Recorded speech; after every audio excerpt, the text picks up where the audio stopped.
All new 2019 Ford Ranger First Drive Review. Consumer Reports has no financial relationship with advertisers on this site. The returns as an all-new, modern truck after being absent from the US market since the 2011 model year. The truck world has changed during that time, with mid-sized competitors from General Motors, Honda, and Toyota debuting or getting updates. All of these provide, given the mammoth scale of the latest in pickups, there is room in the Ford line for a modest-scale truck that can be both suburbia-friendly and ready for adventure. The Ranger fills that. Ford is marketing the Ranger to appeal to outdoors thrill seekers. We recently bought. The Ranger has a tough, rugged appearance, with traditional truck proportions. It looks ready for it. The turbocharged engine delivers enough power to give the Ranger some verve. The 200 sep. The front seat provides a natural, upright seating position, unlike the GM and Toyota trucks that position their seat bases lower to the floor, requiring drivers to stick their legs forward, more like a beach lounger than a dining room chair. The seat is wide and the Sync 3 infotainment system is easy to operate, as it is in other Ford models. The USB port and the Ranger's cabin is quiet on the highway.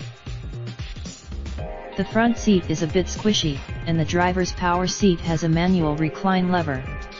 The second row seat, the cabin has a plain appearance, and the lack of a push-button start seems like an auto mission at this lofty price.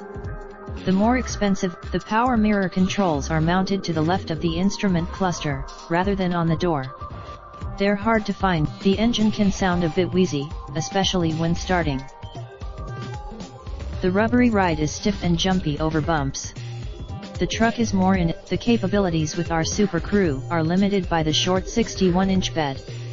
The extended cab, those running boards can be in the way when passengers get out, and they can coat pant legs with road grime or worse. The Ranger is a lifestyle choice, much like a Jeep Wrangler, whose image and off-road capabilities draw in tons of buyers. We get that.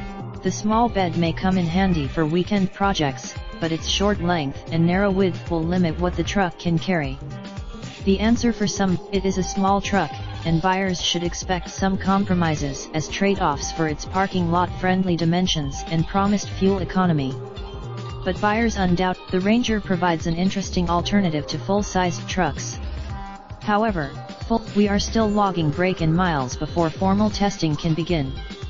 Look for our result. Consumer Reports is an independent, non-profit organization that works side by side with consumers to create a fairer, safer, and healthier world. CR does not. Raindrop, truck top, smoking, no cooking the hot pot. Fucking on your bitch, yeah, that. Looking up, open the park pot.